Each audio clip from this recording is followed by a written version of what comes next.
Hi everyone, Jason from Makera here with the Makera Z1 and Z1 Pro 4th Axis tutorial. The 4th Axis module for the Makera Z1 enables rotary machining operations for 3D curved surfaces and cylindrical relief carvings with ease. This can unlock more creative possibilities for your CNC. To protect the 4th Axis motor, the headstock is not shipped in the correct location. Instead, it is offset rightward from the factory. Begin by adjusting this to the correct position before use.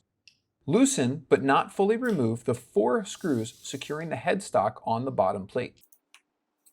Once loosened, slide the headstock until it's fully aligned with the base. Tighten the 4 screws to secure the headstock in this permanent position. Click the Home button in the Makera Studio app to home your machine when the machine is powered on. Once homed, power off the machine. Remove any cutting tools inserted in your spindle before beginning the installation.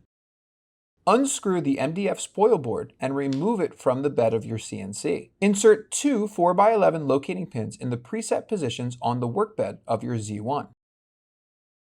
Use these pins to align and lock the 4th Axis module in place on the bed of the Z1. Secure the Z1 module in place with 3 M5x20 screws. Remove the dust cover on the 4th Axis port. The 4th Axis port is located in the machine in the back left corner. Bend and route the 4th Axis cable along the left side of the machine, routing it underneath the spindle and gantry frame.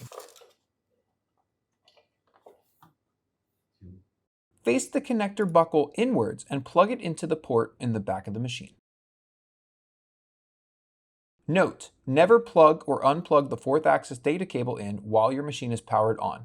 Improper operation may damage the equipment. Once connected, you can power on the Z1 and installation is complete. The machine should automatically return to its default homing position. To secure your workpiece, rotate the black dial on the chuck to open it to a proper size. Place the workpiece inside the chuck and tighten it using the black dial. When your stock is still only hand tightened, loosen the 2 set screws securing the tailstock in place on the base plate. Then slide the tailstock so it makes contact with the left side of your workpiece and retighten the set screws to lock the tailstock in place.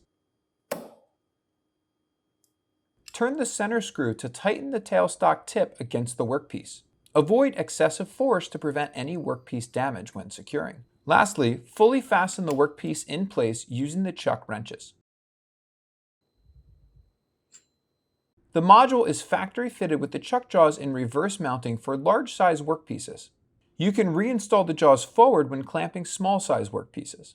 With the machine powered off, rotate the black dial to detach the 4 jaws one by one. As you rotate the black dial, the jaws will release. You may need to wiggle and rotate the jaws to release them, as binding is normal.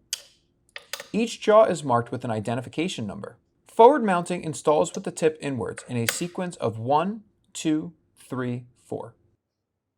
Insert each jaw in the correct order, and as you insert, you may find that you need to wiggle the jaw and the black dial, as again, binding may be expected.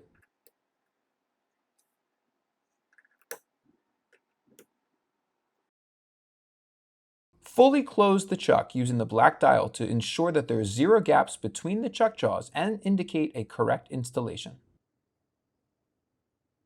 For reverse mounting, install the jaws so the tips are outward in a sequence of 4, 3, 2, 1. Begin by inserting jaw number 4, followed by jaw number 3, then jaw number 2, and then jaw number 1. You may need to wiggle the jaws and rotate the black dial to reduce any binding. Rotate the black dial to fully close the chuck and verify that there's no gaps to indicate a correct installation. The 4th Axis module has a preset probing position on the right edge of the headstock. This position will be tapped by the Z Probe for automatic Z tool setting via the Makera Studio app. Thanks for watching and stay tuned for more.